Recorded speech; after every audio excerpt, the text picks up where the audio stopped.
Oh, there is none like you. You.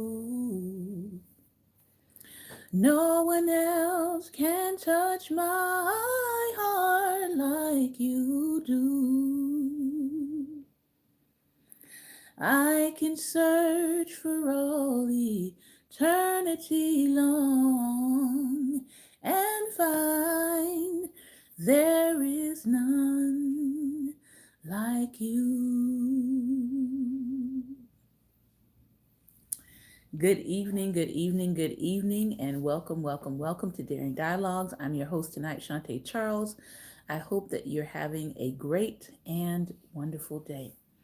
Listen, with all that is happening in the world, I just want to encourage you to encourage someone else in these trying times, in these difficult times that we are living in. And I thought today about all of the things that have been happening in terms of these trials and things of that nature.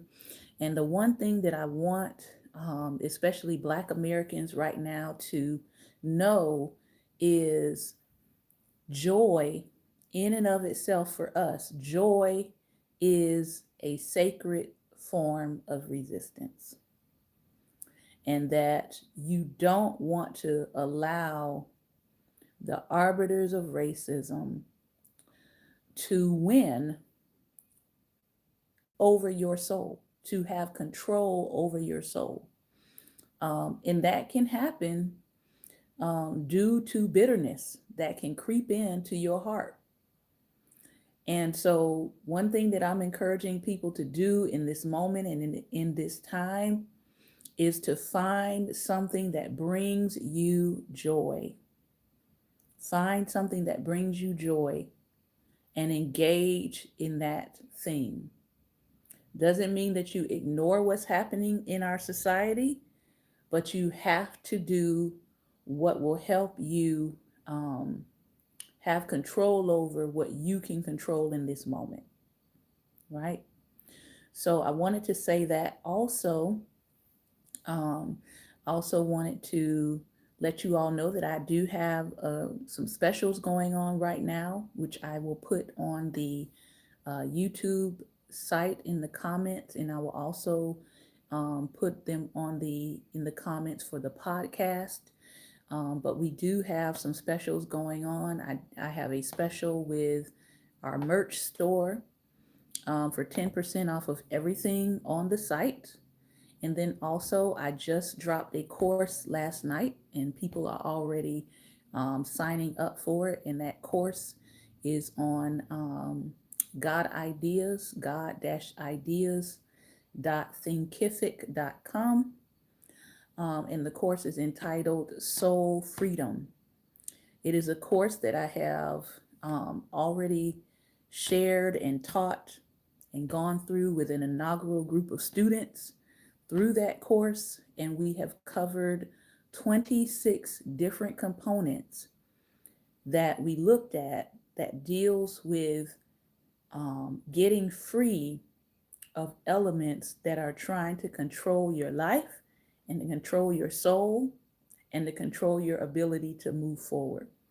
And so a lot of people tend to message me and ask me for meeting time, for coaching and things of that nature.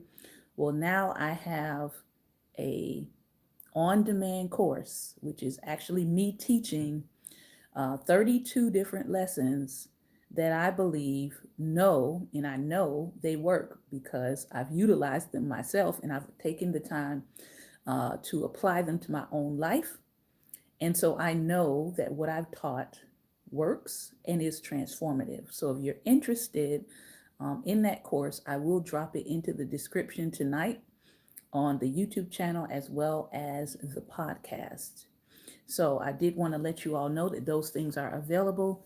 Tonight, we're going to jump back into our reading of Jackie Robinson, I Never Had It Made, an autobiography. Jackie has been giving us some really, really powerful lessons in how to deal with racism on many fronts and in many spheres and on many levels. And so tonight we are still in his chapter entitled The Growing Family, chapter 8. And we're going to continue to take a look at his life with his daughter and his son. While fathers may be crazy about their sons, there is something extraordinarily special about a daughter. It's still the same, our relationship perhaps even deeper. Only I understand her better, and I'm amazed at some of the crises she faced as a child and later as a young girl without letting us in on them. Everybody thought about our daughter as shy, sweet Sharon. She was shy, but not painfully so. We felt guilty because we let our interest in the boys consume us. Rachel had been brought up with the same family pattern, a girl in the middle of two boys. She was the busy, loving, but not necessarily always happy mainstay of her family who took care of her younger brother. With a kind of grim amusement, I recall our assumption that Sharon was strong enough to cope well with whatever she was confronted with. We took her development for granted for many years. She rarely signaled distress or called attention to her problems by being dramatic. We didn't know that much about Sharon's problems in childhood until she reached adolescence, and then she began to let us know by rebelling and refusing to do certain things we wanted her to do. Love for her family was still there even when she became a determined young rebel, but she let us know in no uncertain terms that she too had strong desires to be an individual and to be accepted as such. Her smooth progress in school had helped to deceive us about her inner conflicts. Sharon remembers, even as a small child, that when she went into a restaurant with me, she was aware that the treatment was different and special. She too had the feeling that she was not appreciated for herself. David was about 18 months old when we moved to Stamford. I don't think anyone in the family enjoyed our new place more than he did. He was such an active, curious, adventuresome little guy. Rachel had to keep constant watch over him. The builder had left the grounds full of cavernous holes where he had dug up gravel. It looked as if the area had been bombed. It was quite a while before we could get him to grade the big holes, put topsoil over the grounds, and dredge the lake. Meanwhile, David insisted on exploring. We repeatedly warned him never to go too close to the lake or the road and not to play near the holes. He loved to put on his holster with his gun inside, mount his horse, and ride all over the territory where, of course, bad guys and hostile Injuns lurked. One day he disappeared for a nerve-wracking length of time. When he was finally found, he was sitting with quiet patience on the corner of a stone wall, watching for Sharon and Jackie to come home in the school bus. In spite of his warlike equipment, David was a thoughtful, sensible youngster who loved to wander in the woods. He reveled in the grandeur of nature, and he found endless fascination in the mystery of the lake. He would spend hours fishing and swimming. He was always more outgoing than Jackie, and we sensed somehow that he would not suffer the same identity crisis that had bedeviled his brother from babyhood. It's possible that by the time David came along, we had found some way to blunt the impact of the mixed blessing in my being a celebrity. Or maybe David was different. At any rate, with David's arrival, things began to change. A little Jackie, then 6 years old, and his sister Sharon, 3, were as close as they could be. After David made his appearance, everything was still fine. However, when David was big enough to walk and Sharon was big enough to take care of him, she began to love mothering him. She took David over, and the two of them would go off to play, ignoring Jackie totally. Jackie's sense of rejection became so obvious that I remember Rachel suggesting to Sharon that she invite her older brother along when she took the baby off to play. This didn't help much. Sharon passionately loved her baby brother, and to Jackie Jr., it must have seemed that David had taken both his parents and Sharon away from him. Jackie retaliated by criticizing the way little David was being raised. He came in the house one day and saw David playing with Sharon and her dolls.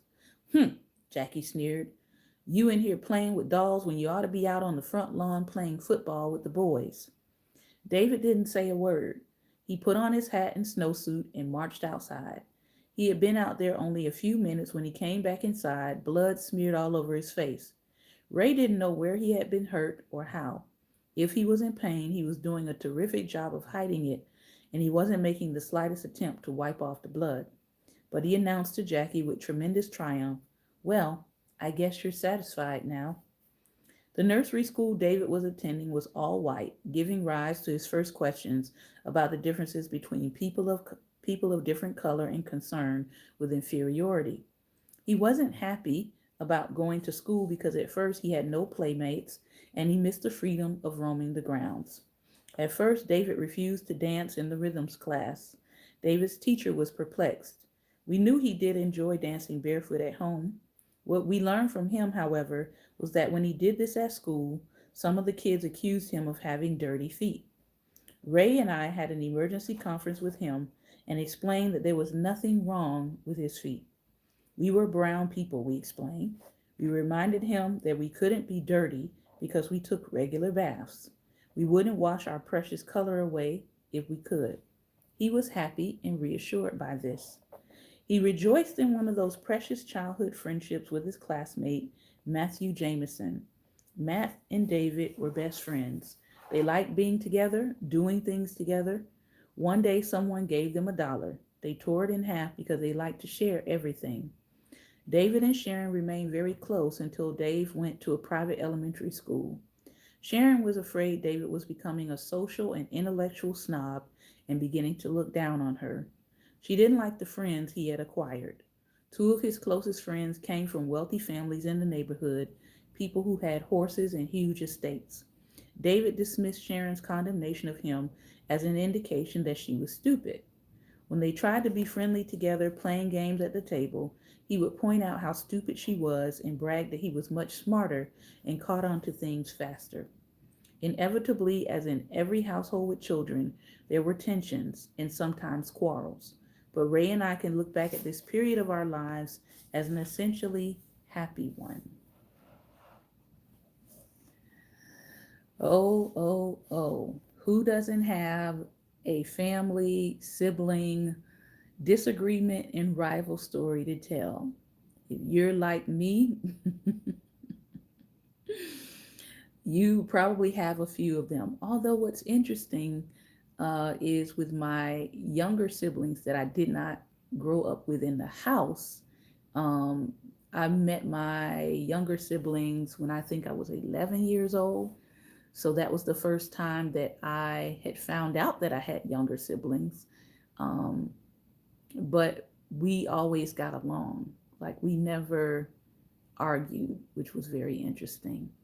But my older siblings that I grew up with, we would often get into, I would say, a couple of skirmishes, some knife throwing, some jumping one sibling, and tying him up for my mother to find him when he got home. I think that was the last time he tried to.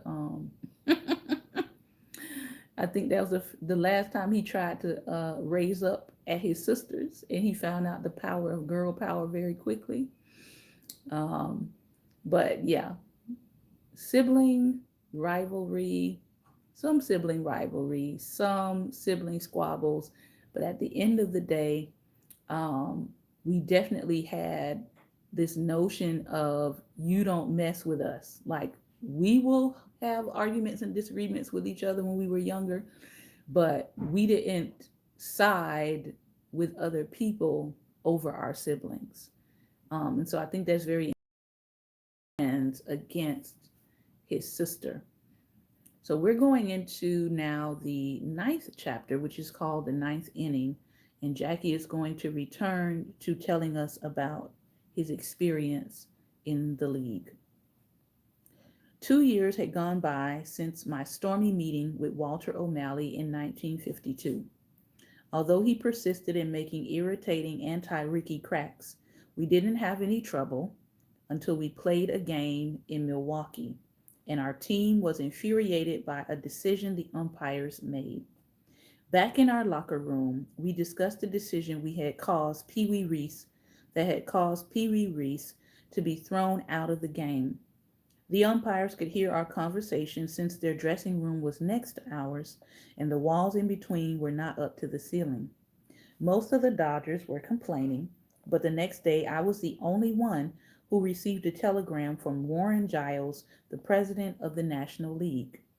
I was fined $75 for making anti umpire gestures in the dugout, which most of us had done, and for the things I had said in the locker room. I went to O'Malley and protested. He said he didn't want the matter to get out to the press and gave me the impression that he would look into it. The story did not show up in the papers, however, and although I was not responsible for it, O'Malley promptly blamed me. He stayed on my back about it. Trouble between the Dodger management and me seemed to snowball. Charlie Dressen had been manager of the Dodgers from 1951, and I had the utmost respect for him as a manager. During those 3 seasons, we had been in 2 World Series. However, the Dodger front office had a policy of giving contracts to managers only on a year by year basis. After the 53 season, Dressen tried to get an extended contract, but the front office would not go along with this and he was fired. Dressen's replacement, as I said earlier, was Walter Alston. Alston and I started off on awkward footing because he had a gut conviction that I resented his having taken Dressen's job. In fact, he came to me to say he hoped I'd work as hard for him as I had for Dressen. I told him I didn't see any reason why I couldn't, but it was obvious that he could not bring himself to believe this. I tried to cooperate with Walter, who was a pretty good guy, but felt, as did others on the team, that he had a tendency to lose his cool under pressure and make boneheaded judgments during the games. Things went along fairly well until the end of 1954 season when we began to get into minor hassles and exchange impulsive, ill-tempered words. The tension between O'Malley and me, the uncomfortable situation with Alston, the tendency of the press to always hang the rap on me whenever there was a dissension in the Dodger ranks, plus, worst of all, the fact that during 1954 the team was doing very badly, meant there was bound to be an explosion. The worst incident occurred at Wrigley Field in Chicago. Duke Snyder had hit a ball into the left field seats, which bounced back onto the field. I thought that the ball had hit one of the fans. The book says that a ball like this is an automatic home run if it clears the wall. The umpire, Bill Stewart, called it a double, apparently assuming the ball had bounced off the wall. I was sure that the whole Dodger team would react as I did. I jumped up and ran from the dugout to protest. Unfortunately, none of my teammates followed me. I became suddenly and angrily aware that Walter Alston was standing at third base, his hands on his hips, staring at me sardonically. His stare seemed to say, "Okay, Robinson, you've managed to let all the fans see you. Cut out the grandstand tactics and get back to the dugout." It was a humiliating moment. I realized instantly that the hothead umpire baiting label that had been applied to me so often in recent months would be brought out again. I said a few quiet words to the umpire and walked back to the dugout, feeling like a fool, even though I knew my action had been justified. Later, I became even angrier when someone said, "You should have heard what Walt said when you were out on the field, Jack." If that guy hadn't stood standing out there at third base like a wooden Indian, this club might go somewhere. Here's a play that meant a run in a tight ball game, so whether I was right or wrong, the play was close enough for him to protest to the umpire. But not Alston. What kind of a manager is that? The wooden Indian crack got around, and Alston heard about it. Naturally, it made matters worse. I suppose it made him even angrier the next day when the newspapers carried the pictures of the fan who had been hit by the ball. This proved that I had been right and the umpire wrong. By the end of the 1954 season, I was getting fed up and I began to make preparations to leave baseball. I loved the game, but my experience had not been typical. I was tired of fighting the press, the front office, and I knew that I was reaching the end of my peak years as an athlete. I felt that any chance I might have had of moving up to an administrative job with the Dodgers or any other team was mighty slim. Had I been easygoing, willing to be meek and humble, I might have had a chance. But in fact, this has not changed much even today. There are many capable black athletes in the game who could contribute greatly as managers or in other positions of responsibility, but it just isn't happening.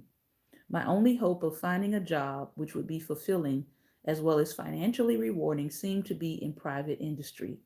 I liked to work, and I don't want a dollar I don't earn. So I had to be certain I didn't get sucked into one of those showcase jobs where you are a token black man with no real responsibility other than window dressing. My good friend Martin Stone, a lawyer, put out feelers, and during the 1955-1956 seasons, I was constantly on the lookout for a solid opportunity.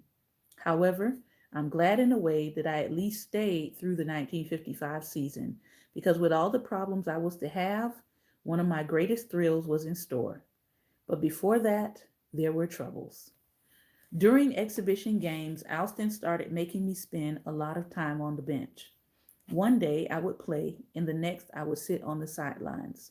There is nothing so unnerving to a player used to steady involvement than sitting on the bench. He loses confidence and his timing becomes unreliable. Being benched disturbed me to the point where I made the colossal mistake of asking Dick Young, the sports writer, if he had heard anything about my playing that season. Word got out that I had asked Dick the question, and Walter hit the ceiling. He called a team meeting and angrily singled out the players who run to newspapermen with their problems. Alston and I got into a shouting match that seemed destined to end in a physical fight. Gil Hodges kept tapping me on the arm, advising me, Jack, don't say anything else. Cool down, Jack. I listened to Gil because I had a tremendous amount of respect for him. During the 1955 season, I played in approximately two-thirds of the games. My batting average was down. I was doing a poor job in comparison to past seasons. The newspapers began subtly, and some not so subtly, to refer to me as a has been. However, despite this, the team made it into the World Series. It was the fifth series we had been in during my 9 seasons with the Dodgers.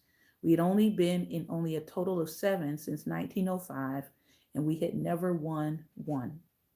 There was a saying in Brooklyn which everyone has heard about the Dodgers, the bums, wait till next year.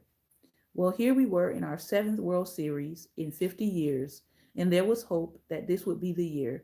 But our fans were also ready to shrug their shoulders and say, wait till next year if we lost. The way we were playing in that first game, down 6-4 in the 8th inning, it looked like we might have to wait. I was on third base, and I knew I might not be playing next year. There were 2 men out, and I suddenly decided to shake things up. It was not the best baseball strategy to steal home with our team 2 runs behind, but I just took off and did it. I really didn't care whether I made it or not. I was just tired of waiting. I did it, and we came close to winning that first game. Whether it was because of my stealing home or not, the team had new fire. We fought back against our old rivals, the Bronx Bombers, and the series came down to the wire in the 7th game. Padres pitched a brilliant shutout in the 6th inning with men on first and second, and only one out. Sandy Amaro saved the game with a spectacular running catch of Yogi Berra's fly ball down the left field line. It was one of the greatest thrills of my life to be finally on a World Series winner. The next year, my troubles continued.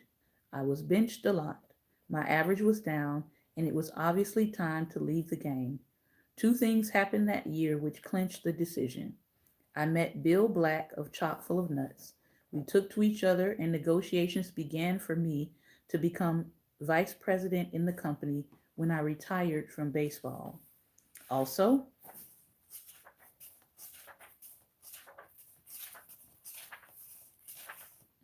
I was approached by Look magazine with a very generous offer if I would give it an exclusive on my retirement story. The time was ripe. However, I was faced with a dilemma. I wanted to be fair to the Dodgers and give them notice of my plans. However, I couldn't talk to anyone about my plans because negotiations with both Look and Chalk were not concluded. If the story leaked to the press, I would lose out on the Look story, and if the Chalk negotiations broke down, I would face an insecure future with the Dodgers. It was touch and go. In the end, everything happened at once. The day before my signing date with Chock full of Nuts and the meeting with the Look editors, Buzzy Bavasi left a telephone message that he wanted to see me the next day. I sensed that something was up, so I told Buzzy's public relations man who made the call that I would be tied up the next day. I didn't want to get into a conference with Buzzy before I had sewn something up for myself. I contacted him immediately after signing the Chock full of Nuts contract to tell him about it. Before I could say anything, he broke the news that he'd been wanting to tell me. The Brooklyn Dodgers had traded me for $30,000 and a pitcher, Dick Littlefield, to the Giants. I was surprised and stunned. This kind of trade happens all the time in baseball, and it hurts players to realize that they can be shunted off to another club without their prior knowledge or consent. My impulse was to tell Bavasi that Jackie Robinson was no longer the Dodgers' property to be traded, but I had to hold out on that because my agreement was to allow Look to be the one to break the story. I tried to persuade the Giants front office not to announce the trade for a few days, but since I couldn't explain why, they went ahead and did it. The press practically overran our house in Connecticut, but they got very little out of me. Notes came in the mail from Bavasi and O'Malley. They contained the good old regrets business. I appreciated Buzzy's note, but I didn't believe O'Malley meant the nice things he wrote. I took my family to Los Angeles to visit and to keep the press off of our backs until the Look piece could be printed. 3 days before the magazine hit the newsstands, however, the story was out in the press owing to the fact that a few Look subscribers had received their copies early. Look frantically called us to get back into New York to face the press. The Giants offered me $60,000 in salary to reconsider. There was so much pressure from fans and youngsters for me to remain in the game that I did have some vague second thoughts. But when Bavasi told the press that I was doing this to get more money out of them, I wouldn't give them a chance to tell me I told you so, and my baseball career was over. Some of the writers damned me for having held out on the story. Others felt it was my right. Personally, I felt that Bavasi and some of the writers resented the fact that I had outsmarted baseball before baseball had outsmarted me. The way I figured it, I was even with baseball and baseball with me. The game had done much for me and I had done much for it. That's what you call out by the hair of your chinny chin chin, recognizing when it is your time to end, um, not being past your time and past your prime for people to, as he said, trade you like property, and having other options and making sure you have other options so that you don't feel, how shall we say, backed into a corner with offers that don't necessarily benefit you fully, but they benefit people who don't even like you.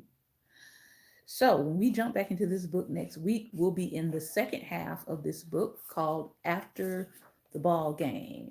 What is Jackie doing with his life after that? I want to go ahead and share with you some images that Robinson chose for his book. So let's take a look at those now, and then I will open it up for a response. This is Jackie on the track team at UCLA in 1940. This from the National Baseball Library. He's got several in here. Throwing a pass for a UCLA football team and him being a former lieutenant in the U.S. Army when he signs with the Montreal Royals.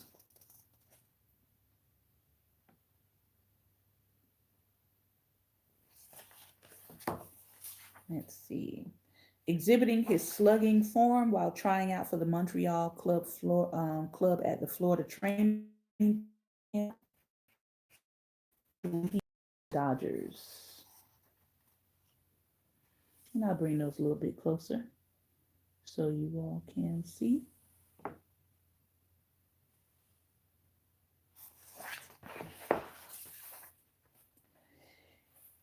Let's see. That's a nice one. Arguing with the umpire during a game against the Giants, September 1952. Yeah, getting up in the face. Caught by Braves first baseman Frank McCormick, September 7, 1948. Didn't quite make it that time.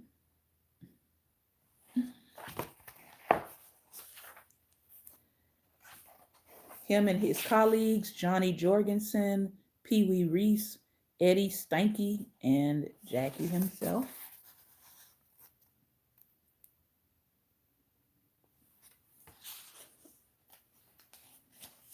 Nice shot of Jackie in uniform.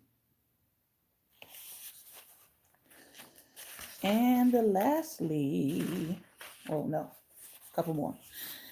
This one is at his home in Stamford, Connecticut with Governor Nelson Rockefeller, and also him chatting with Martin Luther King before a press conference in New York.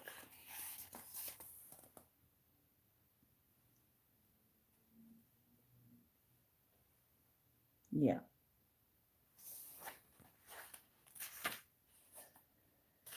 Joining picketers outside the construction site of Downstate Medical Center, they were protesting against anti-Negro discrimination in hiring at the site.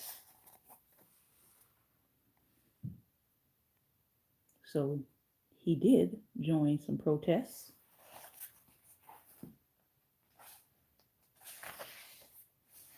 And the last page here is him being inducted into the Hall of Fame in 1962. And this is with Branch Rickey, Jackie, Rachel Robinson, and Mally Robinson, Jackie's mother.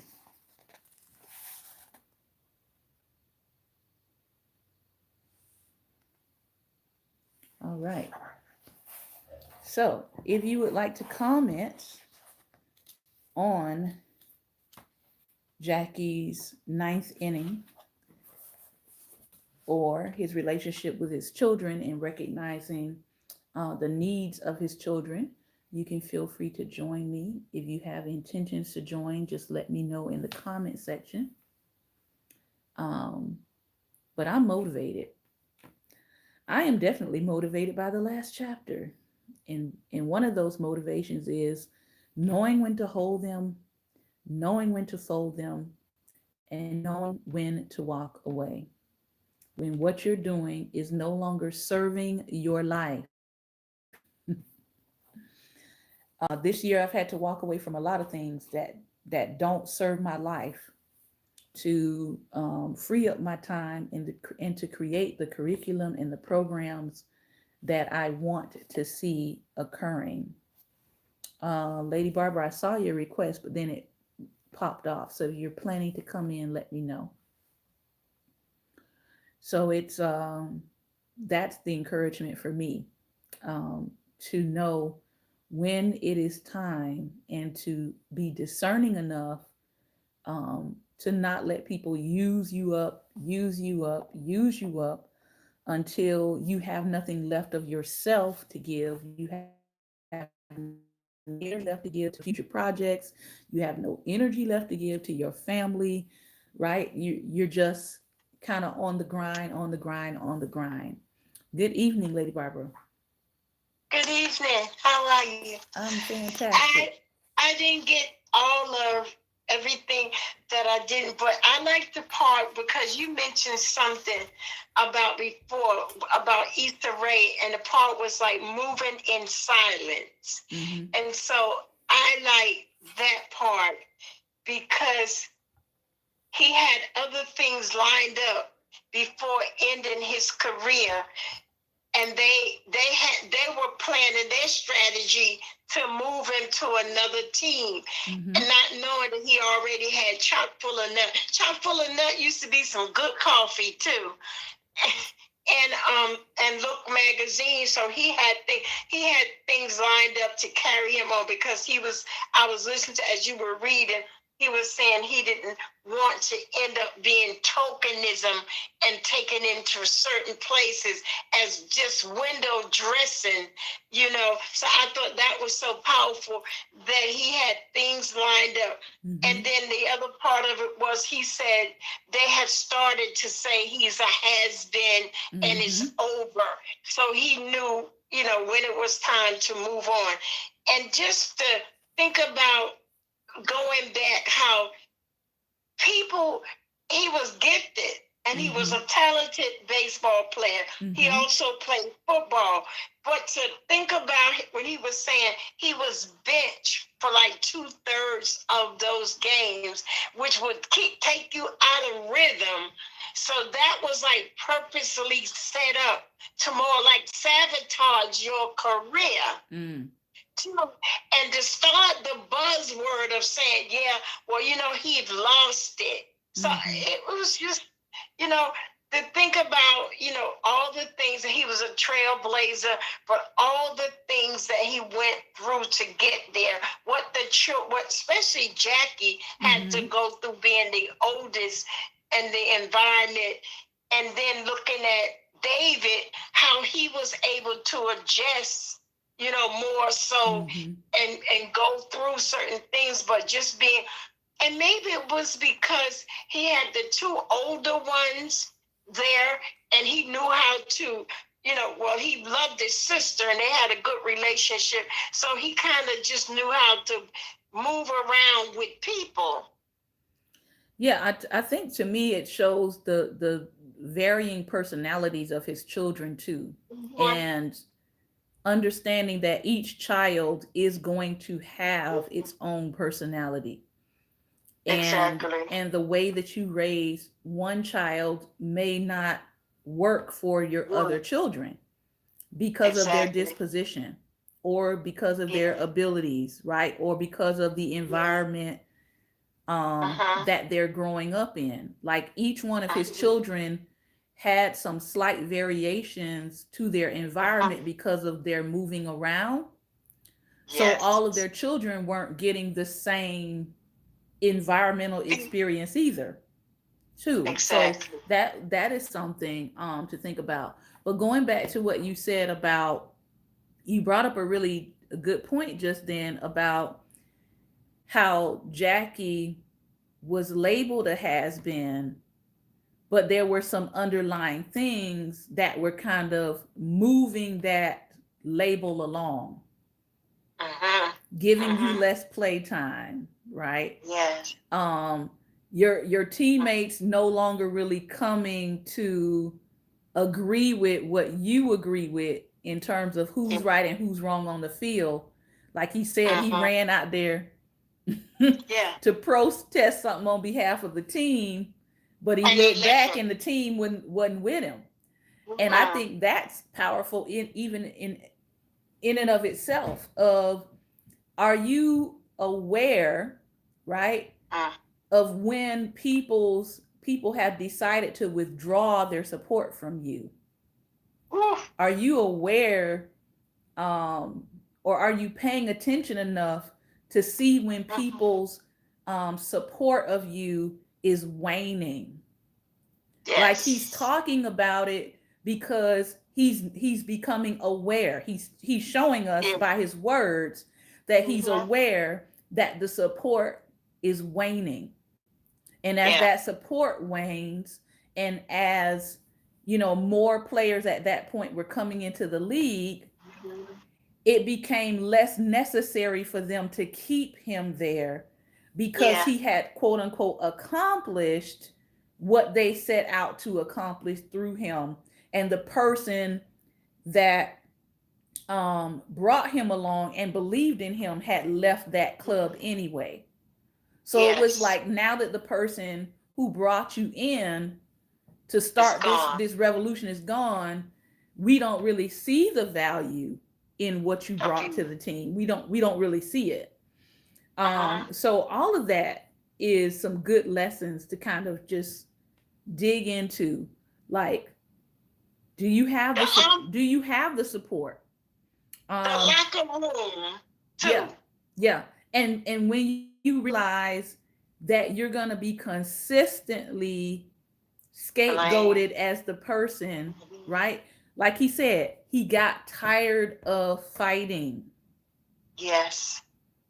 And it's okay to recognize that tiredness. It's okay to recognize, and I forgot who said it, but early last week I was reading a post where a friend of mine was saying, we often say to people, don't give up, never give up, don't quit. Mhm. But there are some things you do need to quit. There are some things that sometimes you do have to walk away from and say, you know, And my part in this, my it's journey in over. this is gone.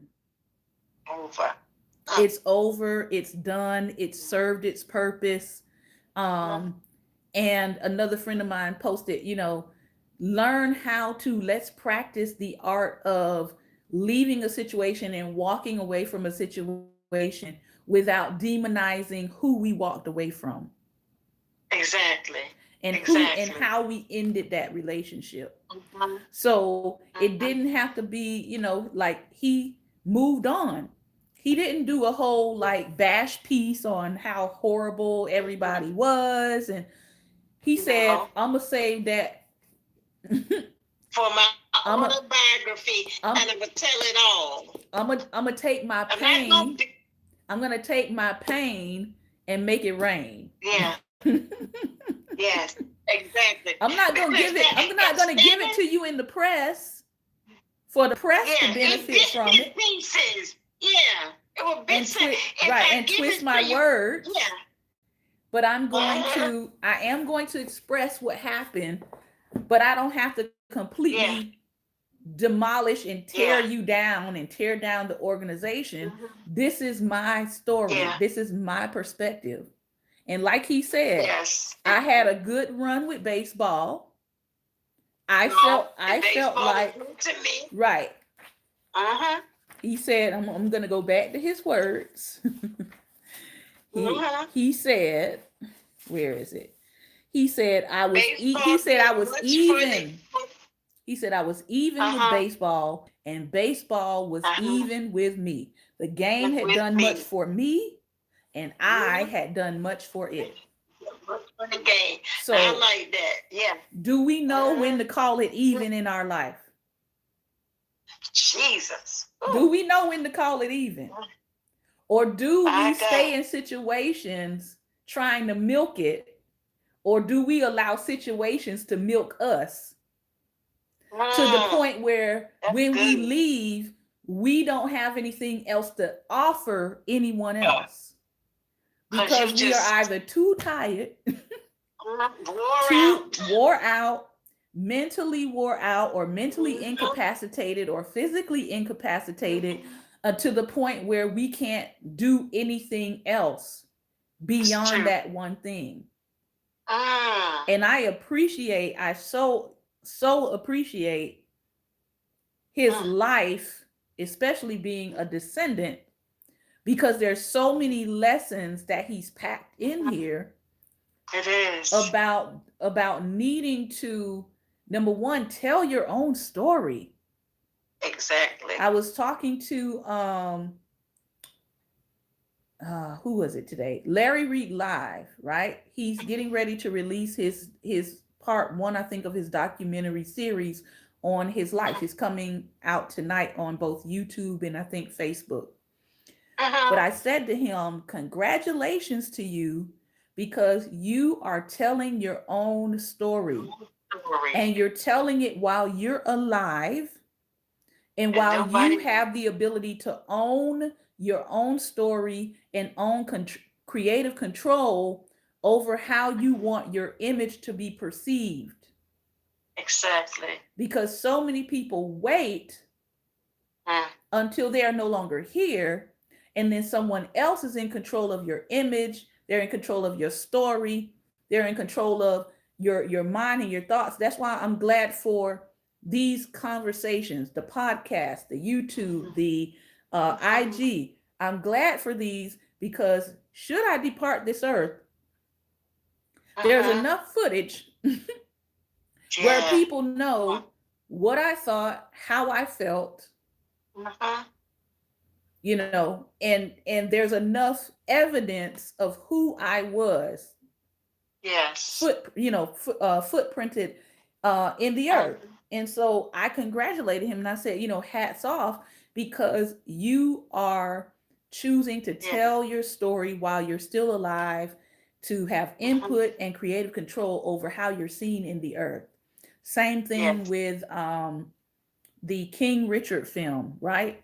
With Venus Yes. and Serena. Venus Uh-huh. and Serena are the executive producers. Of that Their story. father is still living. So Yes. the people who have the creative control over that image, over that storytelling, they are all still alive. It's not like they're all dead and somebody else is coming up with this story. No, this is how they chose to tell the story and how they chose to present their father. And people should respect and honor that, even though we have people who are not doing that.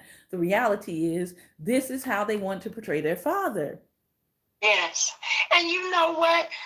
Saying that, another artist that passed away, and I heard somebody say they was talking about doing more documentaries. They said, let that person rest. You have used it and just twisted, and you want to keep telling all these stories. The person is gone. When are you going to just let it go? You did movies, you've done all these different stories over and over. So how long are you going to milk this gravy train? Yeah, yeah, yeah.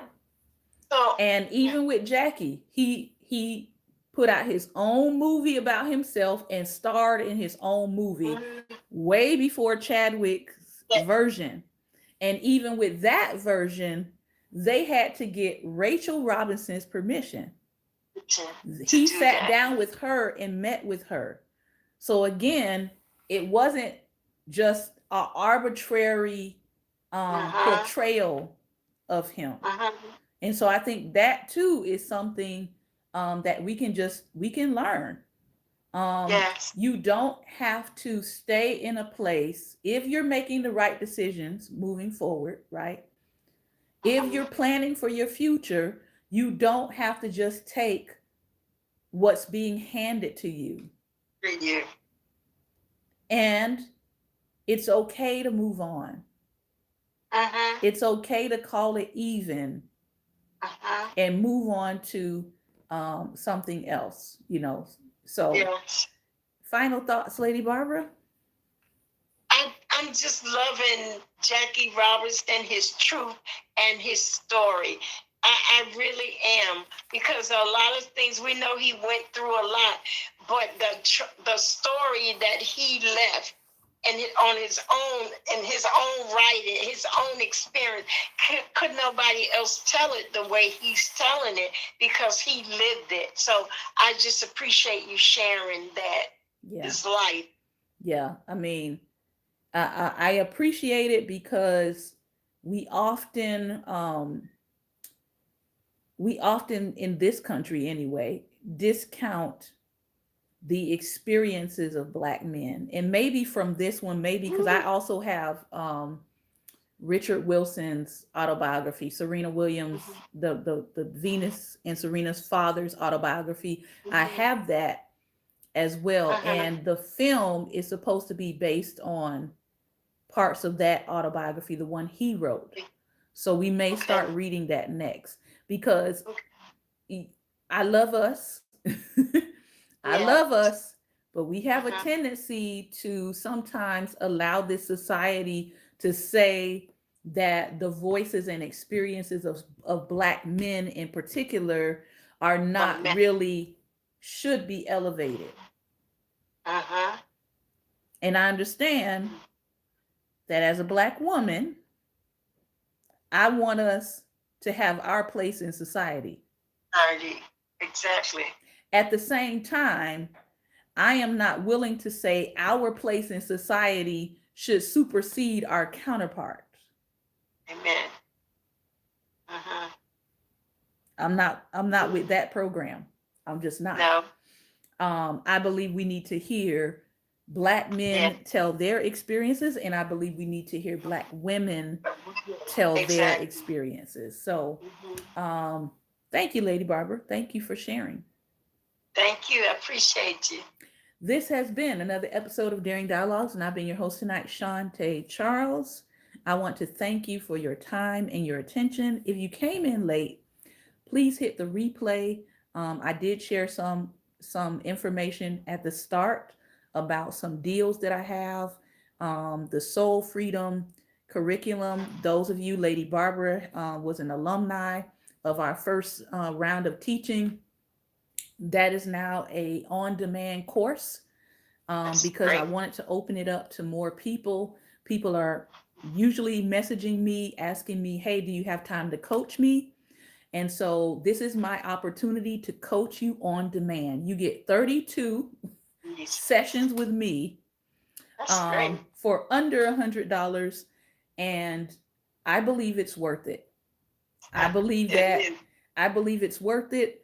And I believe that's a fair and reasonable price for what you're getting. And what you're getting really, I can't put a price on it True. because the lessons were transformative. I'm still using the truth that was unraveled through that series. And so it is 26 lessons on concepts and calls to action, things that you can do to get free within your soul. We often talk about our goals and our dreams, but if our soul isn't right, I'm telling you, you're gonna wind up putting your goals and your dreams on hold to get your soul right. And so I'm inviting you through this course to do the soul work so that you're ready to manifest your goals and your dreams at a completely different level. So Amen. I am available um, through that program. There's some, like I said, there's the ability to contact me during the program as you're going through the lessons on your own. But I believe that it is going to transform the way that you think. It will transform the way that you do life. It will Yeah. transform you internally. And in turn, you're going to see a transformation happen around you with the people that you come into contact with and how you deal with life in general. So I invite you to connect and join that course. I will leave the link for it in the comment section for the podcast as well as YouTube. This has been another episode of Daring Dialogues, and I've been your host tonight, Lady Barbara. Thank you for co hosting and sharing your insights. Remember, light is the most daring opposition to darkness. So continue to go out and be what? Be light. Be light. Thank you again for your time and attention. Thank you, Lady Stephanie, also on YouTube, part of our We Dare squad. Take care, everyone, and God bless. God bless.